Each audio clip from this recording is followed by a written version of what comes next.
Eh bien, bonjour à tous, bonjour à toutes, ou plutôt l'inverse, c'est plus élégant. Bien aujourd'hui, je vais vous parler des apparitions de l'île Bouchard. Ce sont des apparitions qui sont passées en France, en Touraine, qui sont assez peu connues et qui sont intervenues en 1947. Alors en 1947, on est dans l'après-guerre et en France, ça ne se passe pas comme il le faudrait. Il y a des troubles et l'on craint une guerre civile.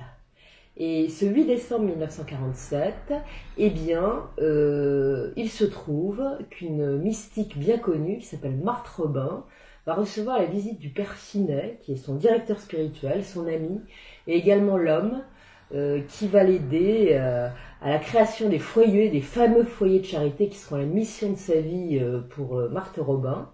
Et celui-là va lui déclarer, alors qu'elle est alitée comme d'habitude la pauvre, puisqu'elle ne se lève plus depuis fort longtemps, et je vous conseille, je vous suggère plus exactement, si vous ne connaissez pas l'histoire de Marthe Robin, j'ai fait 2 vidéos sur le sujet, et je vous conseille d'écouter la vie de cette mystique qui est absolument remarquable. Et donc, ce père Finet, qui vient la voir, la visiter comme il le fait habituellement, lui déclare très déprimé: « Marthe, la France est foutue, nous allons avoir la guerre civile. » Réponse de Marthe: « Non, père. La Sainte Vierge va apparaître et demander la prière des petits-enfants. » Tiens donc, qu'est-ce que cela veut dire? Eh bien, elle ne croit pas si bien dire, Marthe. Elle sait tout, faut dire. Ou presque. Quelques heures plus tard, à l'île Bouchard, cette petite commune charmante de Touraine, 4 petits-enfants vont se retrouver face à la Vierge Marie. Ils vont l'appeler la belle dame, parce elle est tellement belle, vous allez voir. La religieuse de l'école a dit aux enfants: aujourd'hui, c'est la fête de la Sainte Vierge. Effectivement, le 8 décembre est consacré à la fête de l'Immaculée Conception de la Sainte Vierge. Et elle leur recommande d'aller faire un saut à l'église pour faire une prière, précisément. Et comme ça va mal en France, faites donc, mes petits-enfants, une prière pour la Vierge Marie. Enfin, à la Vierge Marie, plus exactement. Et Jacqueline Aubry, qui est la fille du pâtissier de la ville, d'un des pâtissiers de la ville, qui a 12 ans à ce moment-là, entraîne sa petite sœur Jeanne, qui a 7 ans, ainsi que sa cousine Nicole Robin, qui a 10 ans, pour aller faire une petite prière à la Vierge à l'église, afin que la France aille mieux. À midi, après le déjeuner, bien voilà, on part à l'église avant d'aller à l'école, et on va à l'église Saint-Gilles. Alors l'église Saint-Gilles, c'est une église très ancienne, très ancienne, une église romane absolument magnifique, qui a déjà une histoire, puisque Jeanne d'Arc est passée par là. Quand elle est arrivée de son pays éloigné, vos couleurs, je pense, pas Don Rémy, puisque ça c'était quand elle était jeune, eh bien, elle a avancé tout ce qu'elle pouvait, et puis elle va ralentir aux alentours de Chinon. Pourquoi? Parce que le roi de France est là-bas, enfin le dauphin plus exactement, parce qu'il n'a pas encore été sacré à Reims, il le sera grâce à Jeanne d'Arc d'ailleurs. Donc, petite halte d'abord à Sainte-Catherine de Fierbois, où ces voix un peu plus tard vont lui dire: l'épée de Charles Martel est là, et c'est cette épée qu'on creusera, enfin on creusera derrière l'autel, on la trouvera, et cette épée lui permettra de faire tout ce que vous savez qu'elle a fait. D'ailleurs, quand elle n'aura plus cette épée à la main, eh bien ça sera la fin, elle se fera emprisonner, enfin elle perdra quoi, et la vie plus tard. Donc revenons-en à nos moutons. Après le déjeuner, on va à l'église Saint-Gilles, où Jeanne d'Arc s'est arrêtée le 6 mars 1429 pour écouter une messe, avant d'aller à Chinon, en priant certainement très fort la Vierge et Jésus de faire en sorte que le dauphin soit attentif à ce qu'elle a à lui demander. Ces braves enfants sont en train d'écouter le Jovis Salut Marie quand tout à coup, Jacqueline Aubry aperçoit entre le vitrail et la partie gauche, l'angle gauche de la petite église, parce que c'est une petite église, là où il y a un autel dédié à Marie, eh bien, elle voit une femme extraordinaire qui est en hauteur. Elle est magnifique. Ils sont sidérés quand ils vont la voir. Mais elle surtout, parce que c'est la première qui la voit. Elle demande aux autres gamines donc de regarder. Quand elle voit ça, elle s'exclame en chœur: « Oh, la belle dame! Oh, la belle dame !» Ils n'en reviennent pas. Effectivement, qu'est-ce qu'elle est belle! Elle est toute vêtue de blanc, une belle robe blanche, resserrée à la taille par une ceinture bleue. Elle a, et les bords de sa robe des manches de sa robe et le col sont brodés d'or. Et puis, elle a un chapelet blanc à la main, qu'elle tend comme ça, dans la paume de sa main. Et son voile est également blanc. Mais Jacqueline Aubry précisera plus tard lors de ses conférences d'un blanc différent. Dépasse de son voile quelque chose d'extraordinaire. Parce que la seule fois qu'on a vu la Vierge ainsi, de longs cheveux blonds, avec des boucles comme ça, et ça va jusqu'à ses genoux. Ce qui va frapper les petites filles, c'est son regard. Il y a une pureté absolument extraordinaire, mais d'une tendresse infinie. Et ça va bouleverser ses enfants. Elle a une tendresse maternelle. Marie, c'est la maman. Et puis, ce visage est si beau. Il est ovale, sa peau est rosée, les lèvres sont rosées. Mais ce sont ses yeux. Elle a des yeux, comme dira Jacqueline Aubry, d'un bleu que l'on ne trouve pas sur la terre. C'est absolument extraordinaire. Et un regard profond et tellement tendre. Cette apparition ne semble pas avoir plus de 16 ou 17 ans à peu près. Pourtant, elle est tellement majestueuse, elle inspire un tel respect que les enfants l'appelleront la dame, la belle dame.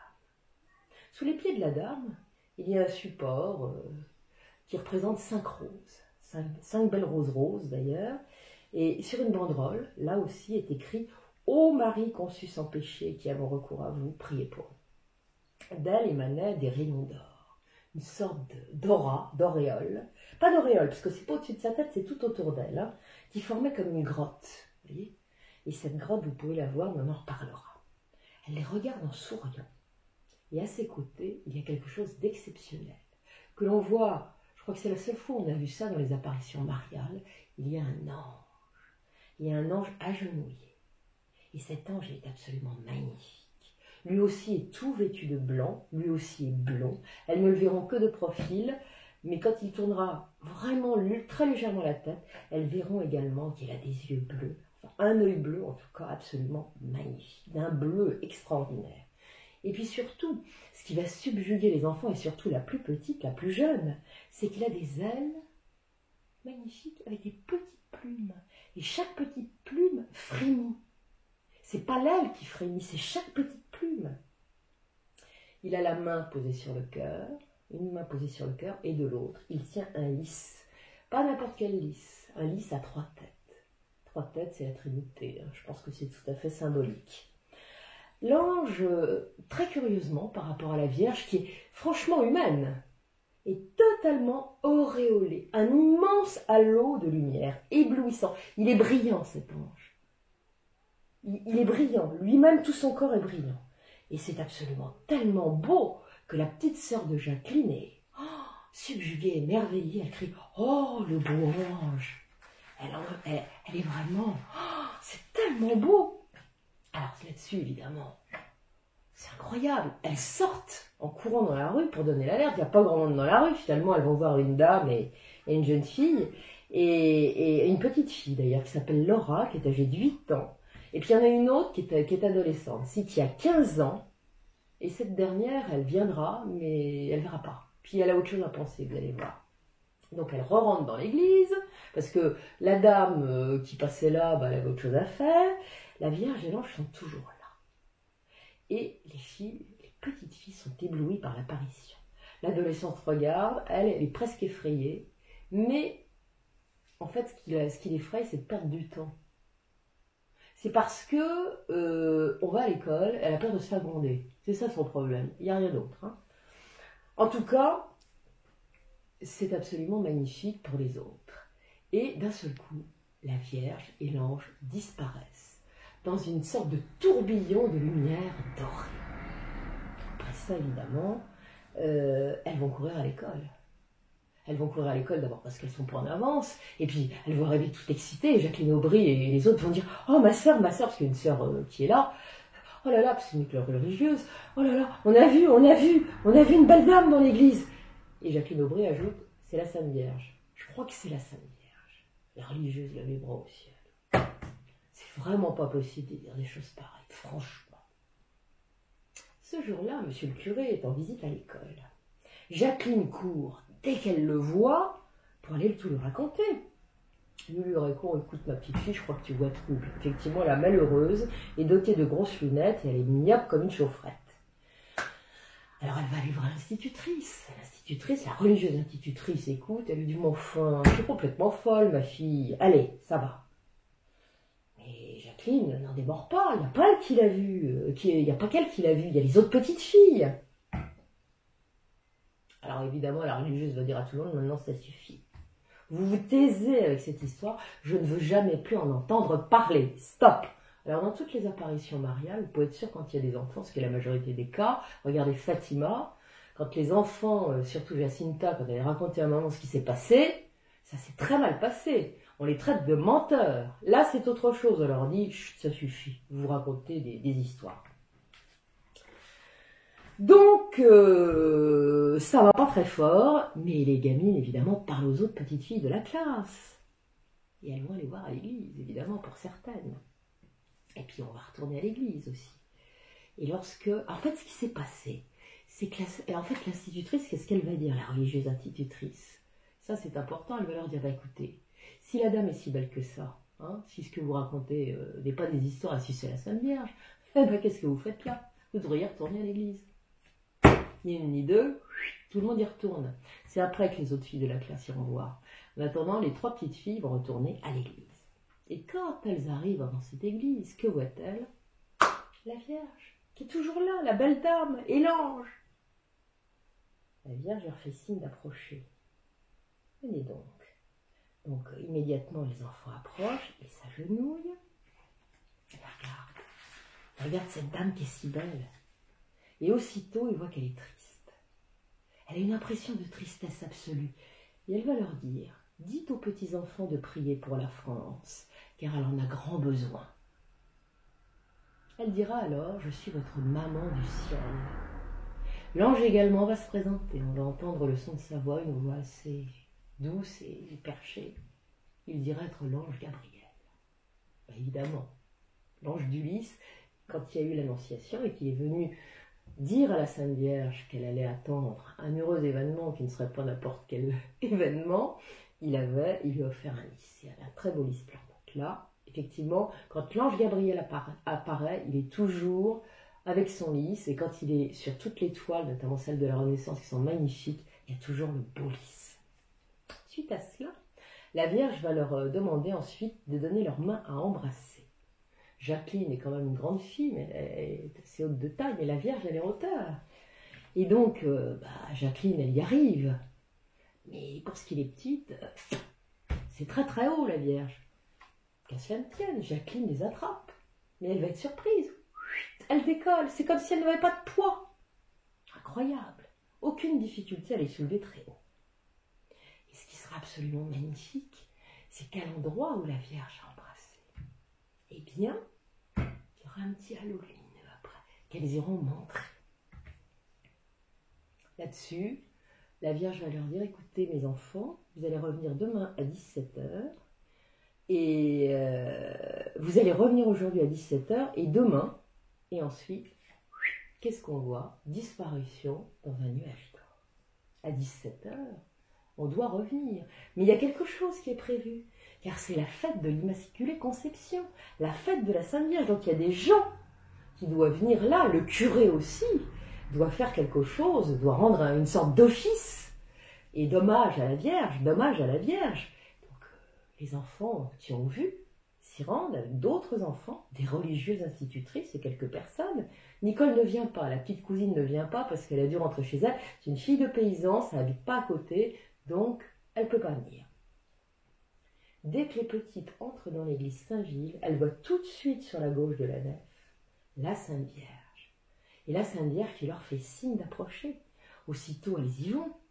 Personne ne les verra, ne la verra évidemment ce jour-là, la Sainte Vierge. Et d'ailleurs jamais. Vous savez bien comment sont les apparitions, il y a les voyants et puis il y a ceux qui assistent. Voilà.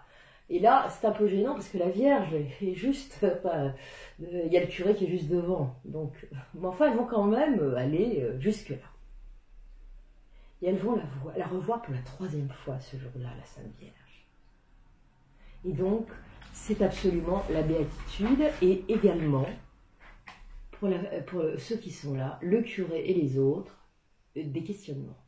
Parce qu'effectivement, mine de rien, même si c'est de la comédie, elles ont l'air vachement de voir quelque chose. Elles convergent toutes, leurs regards comme leurs mains convergent vers la Sainte Vierge. Et le tout dans une synchronicité absolue. On ne peut pas se dire qu'elles n'ont rien vu. À la sortie, on va leur dire, bon écoutez les enfants, avant de rentrer, vous allez écrire chacune ce que vous avez vu. Hein. Bah oui, c'est la meilleure façon de vérifier si ça tient debout et si elles racontent toutes la même chose. Puis on va leur dire après, bon, on vous l'a dit déjà, hein. Chut, vous ne parlez plus jamais de cela. Et quand les autres enfants de l'école, les petits copains ou les petites copines vont évoquer le sujet, on va leur dire, chut, vous ne parlez jamais de ça. Bien évidemment, il y a une raison à cela, c'est qu'on pense que c'est une affabulation de gamines qui veulent se faire remarquer comme d'habitude. Donc les adultes comme les religieux, surtout les religieux, sont totalement sceptiques. Et puis le lendemain, on arrive au mardi 9 décembre, 13h, juste après le déjeuner. Les enfants retournent à l'église. Et la belle dame apparaît à nouveau avec l'ange. Sur sa poitrine se dessinent des lettres qui forment le mot Magnificat. La Vierge va leur demander d'embrasser son chapelet. Elle tend sa paume avec le chapelet à l'intérieur. Vous voyez d'ailleurs, si vous allez dans l'église, on en reparlera tout à l'heure, le chapelet qui est dans la paume de la main de la Vierge. D'ailleurs, on va en parler maintenant. Si vous allez dans cette église, et je vous le conseille, c'est vraiment un très bel endroit, comme les villages et tout l'environnement, eh bien vous verrez la Vierge, l'ange, agenouillé. La Vierge est à gauche, l'ange est à droite. Il y a une grotte de lumière, parce qu'en fait, ce sont leurs rayonnements respectifs qui forment une sorte de forme qui ressemble à une grotte. Et puis, on voit la Vierge avec ses longs cheveux qui vont jusqu'aux genoux, toute blanche, qui tend sa main, c'est la main droite d'ailleurs, je crois, où elle présente son chapelet. Donc, on leur demande d'embrasser le chapelet, mais elle est en hauteur, comme d'habitude, donc ça recommence. Jacqueline reprend les enfants, qui sont tout à fait des plumes. Et puis la Vierge va leur apprendre, je crois que c'est ce jour-là, parce que en fait, j'ai écouté ce que disait Jacqueline Aubry, et je ne sais pas si cette première fois c'est là ou un peu plus tard. Mais en tout cas, elle va leur apprendre à un moment donné, que ce soit ce jour-là ou un peu plus tard, à faire un signe de croix absolument extraordinaire. Ce signe de croix, d'abord il ne se fait pas comme nous, comme ça, vous voyez, pour les chrétiens, hein, je parle. Il se fait comme ça, vous voyez, très lentement, pratiquement bien plus bas sur l'estomac, vous voyez, et ensuite, tac, tac, tac, tac, mais avec une lenteur absolue et la main comme ça, vous voyez. C'est assez curieux comme signe de croix, et je vous conseille de regarder ce beau témoignage, ce magnifique témoignage de Jacqueline Aubry, qui est vraiment encore prise, alors qu'elle est âgée, enfin, c'est pas une vieille dame, mais enfin, elle est toute jeune, qui est encore prise par l'apparition. C'est comme si c'était arrivé la veille. Elle est encore dans l'extase de cette apparition, dans l'émerveillement de cette apparition. Donc elle montre comment on fait cet admirable signe de croix. Et puis que se passe-t-il? Eh bien, elle va leur dire, dans 3 jours, mes enfants, je vais vous confierai un secret. Alors, dans toutes les apparitions mariales, il y a un secret qui est transmis à la Vierge, par la Vierge, aux enfants. Alors là, ça ne sera pas un secret individuel, comme ça s'est passé par exemple à Fatima ou ailleurs. Là, c'est un secret commun qui sera donné par la Vierge après aux enfants.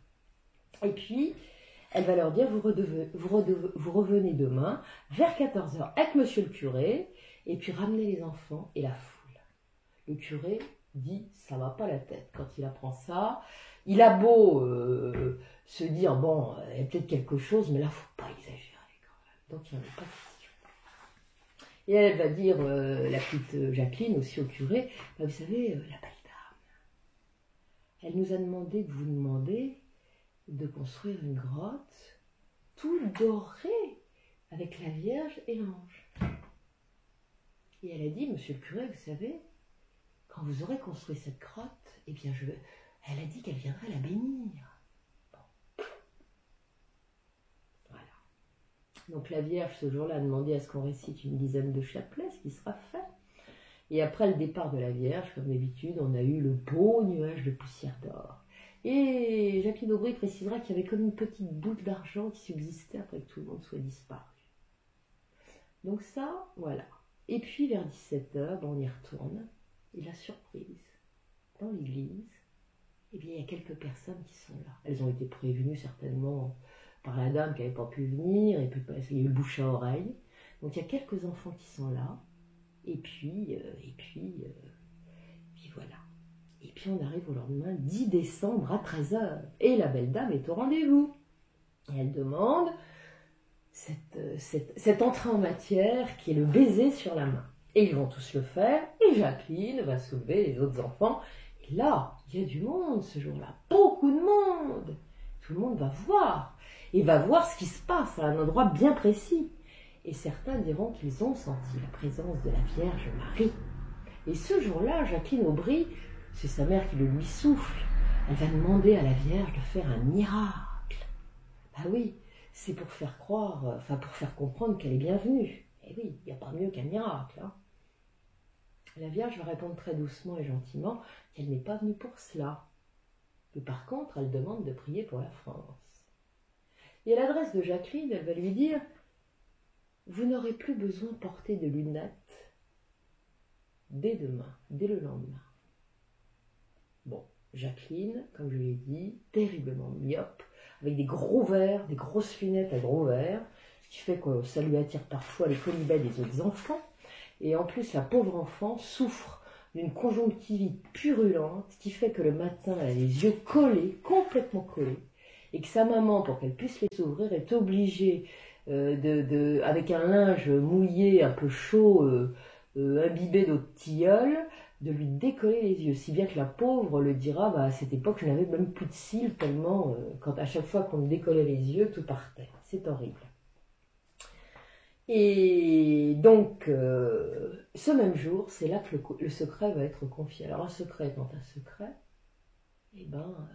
ça restera secret. Hein, voilà. Le 11 décembre, donc Jacqueline se réveille. Ça, c'est le lendemain. Et là, elle ouvre les yeux. Et ça colle pas. Enfin si, ça colle très bien, mais pas comme d'habitude. Et elle voit. Et elle voit que ses yeux sont pas collés, qu'il n'y a pas de pu. Et puis surtout, elle est plus myope. Elle voit parfaitement clair. Plus besoin de lunettes. La Vierge a tenu parole. Elle est guérie de cette chose qui lui gâchait la vie. Et à l'époque, on ne pouvait pas soigner cela parce qu'il n'y avait pas d'antibiotiques encore. Ça va arriver juste après, mais à l'époque, rien. Évidemment, le bon curé de la paroisse, le curé Ségel, en est averti. Et lui qui ne croyait pas à toute cette histoire de belle dame, de Sainte Vierge et tout ça, il est tout chamboulé. Il s'exclame, mais c'est donc vrai qu'elle descend parmi nous. Maintenant, il croit. Et il pleure. Il a les larmes qui roulent sur les yeux. Oh, dans la foulée, il téléphone à l'archevêque de Tours pour le prévenir. En attendant, les enfants vont retourner à l'église. Et cette fois, la belle dame va leur transmettre un autre message. Elle va lui dire, il faut prier pour les pécheurs. Et puis, Jacqueline Aubry va demander si elle peut faire d'autres guérisons que la sienne, parce qu'elle sait bien, mais elle a une amie qui est handicapée, qui a la poliomyélite, et elle voudrait bien. Et la Vierge sourit et elle répond d'une façon très énigmatique. Elle répond, il y aura du bonheur dans les familles. Donc le bonheur, il peut arriver de partout. Et Jacqueline Aubry précisera ultérieurement que dans cette région de Touraine, il y avait beaucoup de maux, notamment des gros rhumatismes, différentes douleurs, vous savez, c'est un peu humide comme coin. Et il paraît que les gens vont aller mieux. Et puis que les gens vont être plus joyeux, du fait de ne pas souffrir, puis peut-être qu'il y a des choses qui vont s'améliorer. Et effectivement, il y aura du bonheur dans les familles. Dès ce moment, le curé va les interroger régulièrement, parce qu'il a compris que là, c'est plus une blague, qu'il faut écouter et qu'il faut noter. Et surtout, il vérifie toujours, au cas où, parce que vous savez que quand on veut faire reconnaître des apparitions, il y a toute une enquête, comme une enquête judiciaire. C'est une instruction véritable. Ça ne rigole pas, ça peut prendre des décennies parfois. Hein. Donc il faut tout noter. Donc il commence à noter. Et là encore, ce jour-là, la Vierge, avant de s'en aller, va demander certaines choses et elle va demander si le curé va bien construire la grotte qu'elle souhaite qu'on lui construise. Voilà. Lendemain, 12 décembre. Alors là, il y a encore plus de monde dans l'église. Le curé est là, avec de nombreux autres prêtres, cette fois, qui sont venus de différentes paroisses de Touraine. Et ça sera la grande journée du Magnificat. Marie apparaît ce jour-là, exceptionnellement, avec une grande auréole, en plus du reste. Ça entoure sa tête. Et Jacqueline Aubry dira, elle était de toutes les couleurs, sauf noir et violet. Il n'y en avait pas dans les couleurs. Et ce jour-là, la Vierge semble rayonner de bonheur. Alors il y aura ce fameux baiser sur la main, et puis la foule qui est là, nombreuse, verra Jacqueline soulever les petites, pour arriver jusqu'à la main de la Vierge. Et donc, non, c'est plutôt tendre la main. Enfin, je ne sais pas dans quel sens ça s'est passé. En tout cas, elle se dit, mais comment elle fait, cette petite de 12 ans, pour soulever comme ça, comme si c'était chouf. Puis les enfants atterrissent au même endroit, devant du vide. Donc, ils se disent, il y a quelque chose. Ça les sidère. Donc, avec ferveur, plusieurs chapelets seront dits. On chantera le Magnificat avec cœur. Et puis, il y aura toujours ces lettres sur la poitrine de la Vierge, en or Magnificat. La Vierge va insister auprès des petits voyants ce jour-là, en disant, il faut beaucoup, beaucoup, beaucoup prier pour les pécheurs. Et pour la France aussi. Il faut beaucoup prier. Et elle dira encore, je ne suis pas venue ici pour faire des miracles. Elle est donc venue pour transmettre 2 messages. C'est vrai que les 2 messages principaux de la Sainte Vierge aux apparitions d'Île Bouchard, ce sont les prières pour la France et les prières pour les pécheurs et pour leur conversion, bien évidemment, hein, mais aussi pour ceux du purgatoire. Donc, voilà, on en est là, et les miracles, il y aura des grâces après qui seront rendues, on le sait depuis, mais bon, on n'en est pas là. Donc les prêtres présents ont bien écouté, ont bien vu ce qui s'est passé, ils vont écouter et interroger les enfants après, parce qu'ils veulent en savoir plus. Et on verra que ces petits-enfants racontent tous la même version. Ce qui veut dire que, à moins qu'ils ne soient très forts, surtout pour des tout petits comme ça, il y a quelque chose qui se passe. Le samedi 13 décembre, la foule est venue encore plus nombreuse dans l'église Saint-Gilles. Alors là, il faudrait presque pousser les murs. La Vierge est là. Seuls les enfants la voient, comme à l'habitude, bien évidemment. Et on va réciter là des chapelets avec ferveur, à la file. Et ce jour-là aussi, la Vierge va demander à Jacqueline Aubry, personnellement, ça c'est la grande question, si elle accepte de souffrir pour consoler son fils de la peine que lui font les hommes par leur méchanceté. Et ça, à 12 ans, on n'a pas la signification de ce que c'est, même quand on est adulte, quand on ne sait pas ce que ça implique. C'est vraiment une promesse absolue dont on ne peut se défaire. C'est à la fois une grâce, mais un sacrifice de sa vie, dans la plupart des cas. C'est la mission de sa vie. Donc la petite ignore ce que lui demande la Vierge. Comme elle dira oui, elle le verra plus tard. Et cette vie qu'elle aura ensuite, dès qu'elle est très jeune, dès qu'elle est jeune adolescente, va être une vie de souffrance.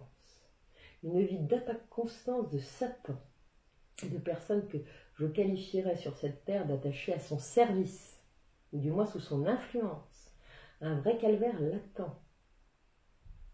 Elle ne deviendra pas religieuse comme certains voyants, hein, comme Jacinta à Fatima, mais elle sera laïque. Mais ô combien une personne, elle se voudra, une personne ordinaire qu'on pourrait croiser au marché, mais quelle vie par derrière. Mon Dieu, mon Dieu, mon Dieu.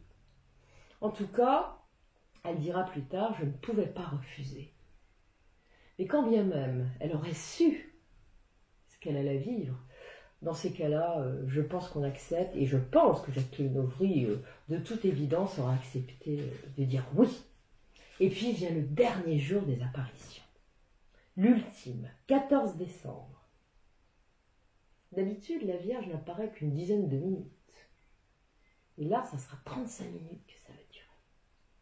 Cette fois, les enfants ont amené 4 bouquets de fleurs complètement différents. Il y a notamment des petites violettes, des arômes. Bon, ils ont chacun leur petit bouquet, les 4 enfants. Et la foule remplit l'église et voit les jolis bouquets converger vers un unique point. Mais alors, eux savent que la Sainte Vierge est là. Mais les autres ne voient pas. Et la Vierge, on lui dit de prendre les bouquets, elle dira non, non, mes enfants. Elle va se contenter de les embrasser et de les bénir. Les prêtres du diocèse, forcément, il y a un problème, à mon avis, physique, de loi physique. Parce qu'elle ne doit pas être tout à fait sur le même plan matériel, donc elle ne peut pas emmener certaines choses. Elle peut les donner, éventuellement, et encore, je ne suis pas certaine, mais les emmener, non. Les prêtres du diocèse ont demandé à Jacqueline Aubry et à Nicole de lire à la Vierge une requête qui a été préparée à l'attention de la Vierge. On lui demande notamment de bénir Monseigneur l'archevêque de Blois, et puis beaucoup de choses, et de donner également des prêtres à la Touraine. Et cette requête sera lue. La Vierge répondra par un simple signe de tête, comme ça. Puis elle redemandera aux enfants qu'ils prient bien pour les pécheurs, comme elle l'a souhaité. Et à nouveau, elle demandera à ce que soit récité une dizaine de chapelets en tenant les bras en croix. Enfin, elle fera savoir qu'elle souhaite que tous ceux qui sont là chantent le Magnificat à pleine voix dans toute la foule, va s'y mettre. Et les enfants leur demandent « Pourriez pas faire un miracle ?» Et elle va dire mystérieusement, juste avant qu'elle ne disparaisse, qu'elle va envoyer un vif rayon de soleil. Et effectivement, cela va se produire quelques minutes plus tard. Je vous montrerai le vitrail sur une petite vidéo, vous verrez, puis vous allez voir ce qui se passe. Eh bien, je vais vous donner le détail. C'est ce qu'il va se produire quelques minutes plus tard. Ce jour-là, le ciel est bas. De gros nuages ont envahi le ciel, c'est vraiment une couche très épaisse. D'un seul coup, on ne sait pas comment, parce qu'on ne voit pas de trou, d'un seul coup, il y a un ray de lumière absolument immense, un vif rayon de soleil, très fin, que tous les habitants de l'île Bouchard vont voir, et ceux des environs aussi, des paysans comme des chasseurs qui ne sont pas loin, aux abords de la ville. Et ça va directement vers l'église Saint-Gilles. Et il y a quelqu'un qui l'a vu aussi. C'est l'archevêque de Tours, Monseigneur Gaillard, qui à ce moment-là doit être devant sa fenêtre, et il voit ce truc. Donc c'est à quelques kilomètres, Tours, c'est pas à côté. Il lui dit, il se passe quelque chose là-bas. Ah oui, ça c'est le moins qu'on puisse dire. Tous ceux qui se trouvent dans l'église vont voir effectivement un puissant rayon. C'est un vitrail qui est la deuxième sur la droite, par rapport au bout de l'église, la nef. Et ce rayon de soleil va en s'élargissant et il va contourner un pilier. Enfin, en fait, il va passer droit, puis ensuite il va tourner pour aller directement dans le creux non éclairé où la Vierge apparaît avec l'ange. Alors ça, faut le faire. Parce que les lois de la physique ne peuvent pas permettre ce genre de choses. Ne peuvent pas permettre qu'un rayon de soleil se tronque, un rayon lumineux quel qu'il soit d'ailleurs, pour aller prendre une autre direction. Et à l'endroit où ce rayon aboutit, alors là c'est l'éclairage total de l'endroit où effectivement les enfants voient, mais pas les gens qui sont dans l'église. Comment est-ce possible ? Là, la foule est émerveillée, ça va durer le temps que ça dure, c'est-à-dire très très peu de temps. Avant de partir, la Vierge va dire « Mes enfants, il faudra bien construire la grotte. Vous êtes sûrs que vous avez bien demandé ? Oui, c'est important. » Et une dernière fois, la Vierge regardera les enfants souriant, regardera la foule en souriant, et elle disparaîtra dans son fameux nuage d'or. Le 8 décembre 2001, des années plus tard, Monseigneur André 23, autorisera le culte à Notre-Dame de la Prière, puisque c'est ainsi que la Vierge qui est apparue à l'île Bouchard sera surnommée, et il autorisera également que soient organisés et tenus des pèlerinages à l'église Saint-Gilles de l'île Bouchard. Ce n'est pas la reconnaissance finale d'une apparition, mais c'en est la première étape. Donc maintenant, on verra la suite. Voilà ce que j'avais à vous dire. Vous allez avoir des images. Je suis allée dans cette église. Comme il y avait des gens qui priaient, nous sommes restés très discrets. On n'a pas fait tout à fait ce qu'on avait voulu faire.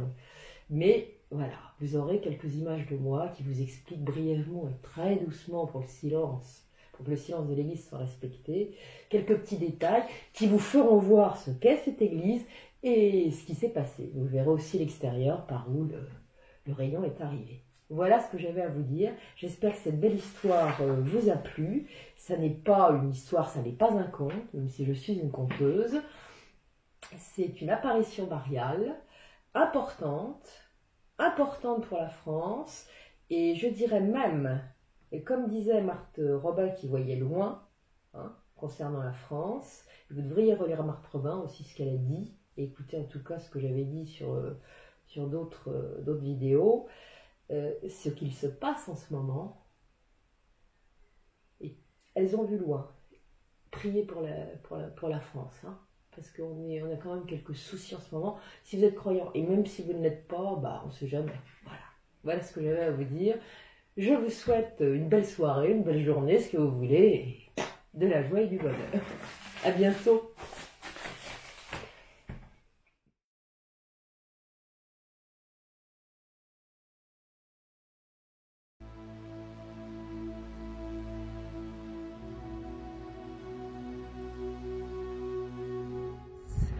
Donc voilà, l'église de l'île Bouchard, où Jeanne d'Arc s'est arrêtée, et où se sont produites les dernières apparitions mariales, les plus récentes en France, qui sont celles de 1947.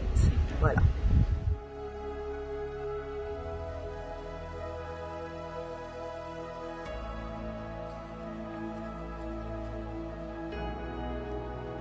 Alors ici, nous sommes au pied du vitrail par lequel est arrivé le rayon qui venait de l'extérieur. Vous voyez que les maisons sont proches. On ne sait pas d'où est venu ce rayon, mais il est arrivé pile poil dans ce petit vitrail, de très loin. Et il a été vu jusqu'à Tours, puisque l'évêque, l'archevêque de Tours l'a vu. C'est quand même absolument ahurissant. Et quand on sait ce qui s'est passé dans l'église après, c'est encore plus miraculeux, dirais-je. Voilà.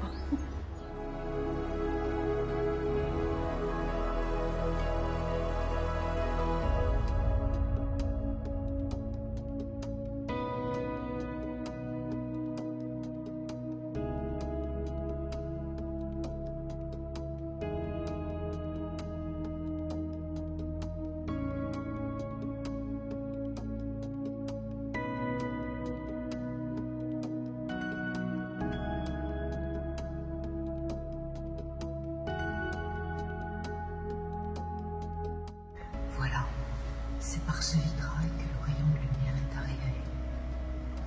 Ici. Et ce vitrail, le rayon arrive par là. Donc en ce 14 décembre 1947, alors que le ciel est bas, le rayon est comme ça. Il va passer entre les deux pylônes et ensuite il va bifurquer sur la droite, tout au bout là-bas, pour aller rejoindre le coin de la nef où il y a l'apparition de la Vierge, où elle est d'abord. Comment est-ce que c'est possible? Ça défie les lois de la physique et ça défie l'entendement, la rationalité. C'est donc miraculeux, comme tout le reste.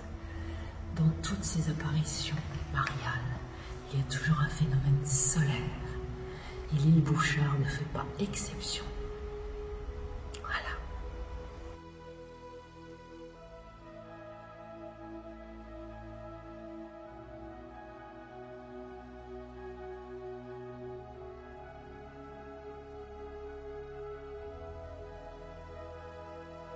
Vous êtes devant l'apparition. Donc on a demandé à ce que la grotte, qui en fait l'image de lumière de la Vierge et de l'ange, soit reproduite. Et bien voilà, vous êtes devant l'apparition de la Vierge de l'île Bouchard. Vous voyez ses cheveux, ils étaient blonds. Vous voyez l'ange Gabriel avec son missel blanc à 3 têtes. Vous voyez la Vierge qui est dans son chapelet pour qu'il soit baisé par les enfants, ce que feront les petites filles dont je vais parler.